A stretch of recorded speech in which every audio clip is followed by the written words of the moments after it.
Hi, everybody.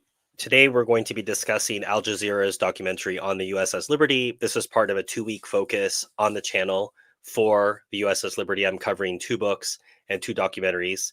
So the first book dropped this week, The Attack on the Liberty by James Scott. If you haven't had a chance to watch that review, please feel free. That is very much a what book. It tells us the facts of how things happened. He doesn't really go into why it possibly could have happened and the intelligence behind it. This documentary is a bit wide ranging. It gives us a little bit of the what and a little bit of the possible why. I thought it was generally nice. And I learned some things that I hadn't learned, even though I've at this point read 2 books on it. The one that I'll be talking about next week is this one, Blood in the Water by Joan Mellon. This is very much an intelligence book, which is trying to get into the why this all happened. Very interesting. So one of the things that is glossed over in this documentary, which Mellon brings out, is that there was a nuclear drill happening on one of the aircraft carriers that day, and that's why they couldn't launch the ships right away. That is not true. It was not a nuclear drill. There were planes loaded with nuclear weapons to go out towards Egypt, because the original idea was that the Liberty was going to get sunk. The US was going to blame Egypt. Since there was going to be no survivors and no evidence, at least not immediately, Cairo was going to get bombed and Nasser was going to be overthrown. When it was found out that the Liberty had survived due to the bravery and competence of the men on board, and that Israel, despite all it had done to attack a effectively defenseless ship, were not able to sink it, they had to withdraw, and the US could not carry out its bombing run on Egypt. So those planes had to turn around. The problem was it was prohibited by Navy regulations for planes carrying nuclear weapons to land on a carrier. It was probably a safety issue. They went and landed on Cyprus, I think, or in Greece, one of the two, instead of returning back to the carrier. But in any case, that meant that the Liberty did not have any help or coverage for 17 hours. They had to lie there bleeding. A lot of their men, some of them died during that night, waiting for support from their own people. McNamara, LBJ, all recalled planes that were going out there to support the Liberty and to help them survive, potentially. Some of those men who could have survived had those planes gotten out there. We do have some other interesting points that Scott talks about in his book. That's this one, which I told you I reviewed this week, Attack on the Liberty by James Scott. So he takes a quite sympathetic view towards the captain in the book, as I think. So James Scott is the son of one of the survivors of the Liberty. So part of this was an homage to his father. But a lot of the men, in a sense, stood behind their captain. They felt that he had navigated. One thing I'm going to talk about in my review, Mellon's thesis, one of the points that she makes in her book is that Captain McGonagall knew ahead of the time. But the problem is, I don't see the motivation for that. If you know ahead of time that your ship is going to get sunk, you've got to be a real believer to say I'm going to go down with the ship for that. So McGonagall didn't seem to be that kind of character. None of the portraits I've seen of him would make it sound like he's a true believer.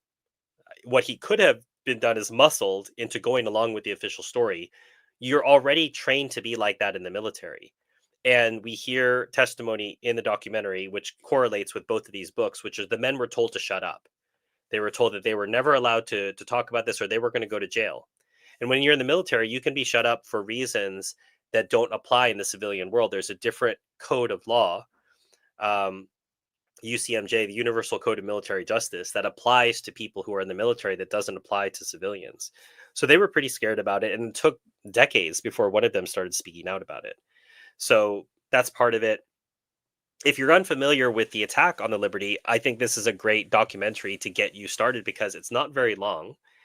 And the main sequence you have to see is 3 things that come together. So the first is there's a series of overflights, probably 15 or 20 overflights that happen over a period of hours, in which Israeli planes surveil and make sure that they know what this ship is. It is known to the Israelis that not only is this a U.S. ship, but they know it's the USS Liberty. This is known. Then they want to attack in order to create an incident which can be blamed on Egypt. Their backup story was we thought it was an Egyptian ship, but none of this lines up. The Egyptian ship was a horse carrier.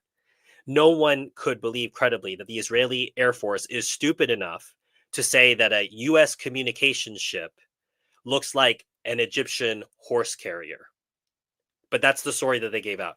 They also gave out the story that the the ship that they were chasing was traveling at 28 knots. The problem is that the Liberty's maximum speed is 18 knots, and the maximum speed for the Al Qusir, which is the Egyptian horse carrier that they were saying, is 14 knots.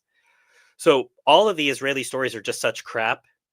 So after they surveil, they bomb without warning. They bomb the ship. They strafe it over and over and over. They drop napalm on the ship. They machine gun stretcher bearers, which is a war crime. They machine gun the fire crew, the people with the hoses. They shoot water. They shoot holes into the fire hoses so the water couldn't be used to put out the fires. That's a war crime as well. So, but this is something we know the Israelis love to do. They love they love committing war crimes. They love killing people who are unarmed. That's their favorite thing. They're the most moral army in the world. And after this had happened, 3 torpedo boats came out with Israeli insignia. So the planes had been painted to hide their Israeli insignia, but the boats had not. The boats showed the Star of David. And for whatever reason, they torpedoed the Liberty as well. So this happens. The Captain McGonigal gives the order. It's in the log. The log was doctored later to not reflect this, but he did give the order to abandon ship. A number of men recall this, and the life rafts are thrown overboard. The torpedo boats machine gun the life rafts and tow one of them away as a trophy. So after all of that, there was a helicopter that was there going to finish the job. And I think at that point, the Israelis found out that an SOS had been successfully sent by some very heroic, brave men who managed to connect coaxial cable to one of the antennas that the Israelis hadn't damaged or jammed. Remember that as one of our allies, Israel had been given all of the frequencies that the Navy was broadcasting on. So they were able to jam all of the frequencies and this was a communication ship. They had dozens of antennas on the top of their ship, but they managed to disable or jam all of them. But one of them was able to be connected by this man who ran out under fire, connected it, sent out the SOS to the 6th Fleet. The 6th Fleet acknowledges, I think of Rockstar were taking fire. And that's when the Israelis realized, well, it's too late now. We can't sink this ship. And so the gig was up, but both LBJ and Robert McNamara were complicit in the cover up. And this has been a cover up at a high level, which accords with the live stream that I just came from right before this, which was on 9/11, another government cover up. They do things, they do bad things, and then they try to make us believe that we can't trust our own eyes. When you see the evidence, when you hear the testimony of the men who were there on that day, and they're told that they're lying, that they're anti-Semitic, that they hate Jews because they were bombed by Israelis and they want to talk about it, that makes them anti-Semitic. I mean, you can't make it up. And then there's always the famous blood libel that gets trotted out when we have this typical Israeli tactic of creating special categories for themselves and then trying to make everyone else responsible for it. You're not allowed to criticize Israel because that's anti-Semitic. Again, crazy ideas, but this is what's put forward for us. So those are just a few of the things I wanted to talk about. Yeah, I think those are the things I mainly wanted to talk about. So if you had a chance to watch the documentary, please feel free to share in the chat what you thought of it. If you've been following this USS Liberty thing now that it's been in the news more recently, I'm really excited about sharing with you, as I said, next week, the Blood in the Water book review, as well as we'll do another documentary. I think it's also called the USS Liberty Blood in the Water, and that will be the documentary we'll do the week after. As a citizen of the U.S., I'm angry about the way the Israel lobby controls our elected officials. I mean, Leo, you just got to get used to it. I mean, this is the reality. It's been that way for a long time. I don't see how it's going to change. I guess this is a hello. Hello. All right. Well, doesn't seem like we have a ton of viewers for today's stream, so I might I might end it early. If we don't have any other questions or points that people wanted to make from watching the documentary, we can end the stream today.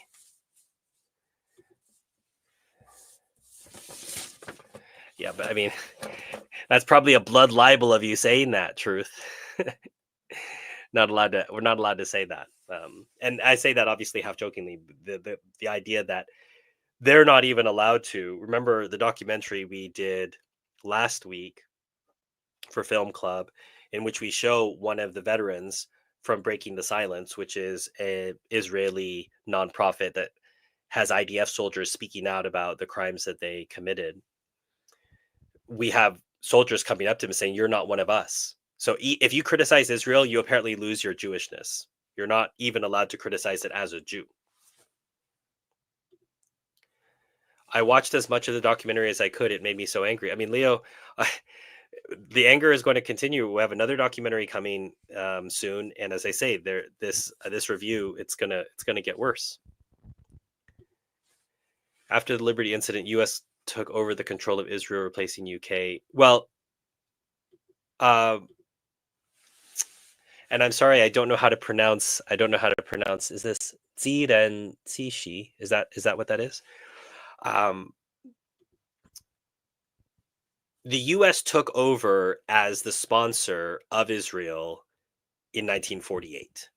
So the British officially left the mandate on May the 14th, 1948. So that is when Britain leaves the scene. The U.S. becomes the sponsor of Israel after that time. So the USS Liberty is just another humiliation ritual that the Zionists put the U.S. through. But we were already being controlled by the Israelis after 1948, even though we were seen as the patron. The Israelis just do whatever they want. They take the money, but they don't take the advice. I'm trying to remember who said that. It wasn't Begin. It was maybe one of his ministers. But we'll take U.S. money, but we won't take U.S. advice.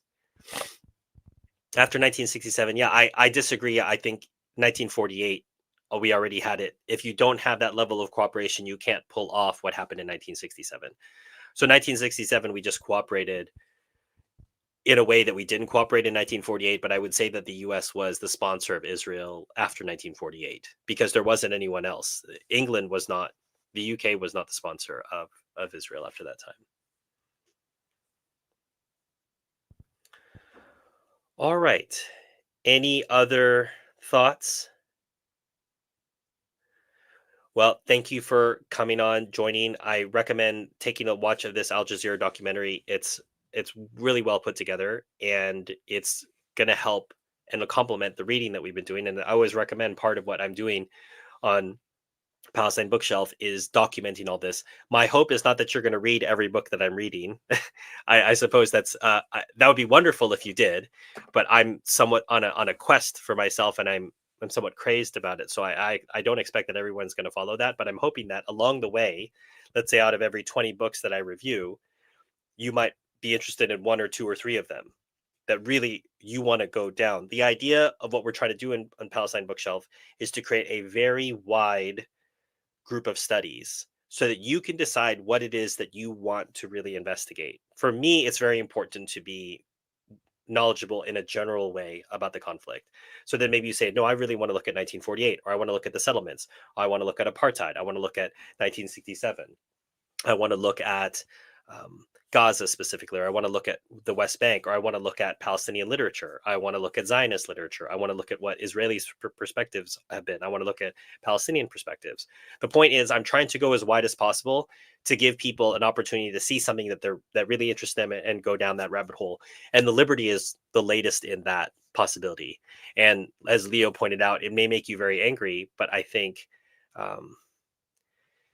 I don't know if anger is necessarily the best response here because there's nothing we can do with that. What we can do is channel that potential feeling of anger into a stronger desire to learn more and to share more with people. But anger itself is not going to help us. And again, anger is something that can be self-inflicted as well. It doesn't necessarily do anything to our enemies.